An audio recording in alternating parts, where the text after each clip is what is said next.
People are talking about this millennial career crisis like it's a bad thing, but I kind of see it more as the millennial career liberation. Because if the narrative is that millennials have had their path to fulfillment taken from them with these director and VP roles that are disappearing, please be for real. Like, no one was ever living their best life in corporate mid management. I have worked with so many high achieving millennials who have privately wondered if there wasn't another way for them to earn a living outside of corporate. But they stayed for the security, they stayed for the prestige. And if those things are changing, then it's almost like you're being handed permission.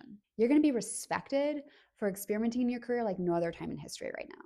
And you also have more options than you ever have. These days, you can teach online, you can run a solo business, you can build an AI product. There's so much that you can do. And I do think that will increase with AI. So the real issue is actually the paradox of choice and the weight of responsibility that comes with autonomy and freedom. If you are now trying to answer this question, now what in your career, and you no longer have the compass of what school prepared you for or what looked good on LinkedIn, then I empathize. That is a hard question. But I would not ask myself, what is the right next move?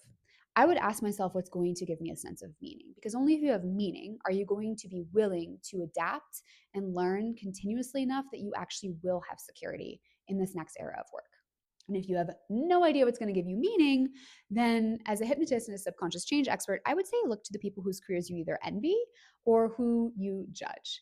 Because judgment is often a cover for envy, and envy is pretty much always a cover for something that we want, but we don't feel that we can have. The intersection of what is challenging or scary and what is also desirable and enticing is where meaning lives.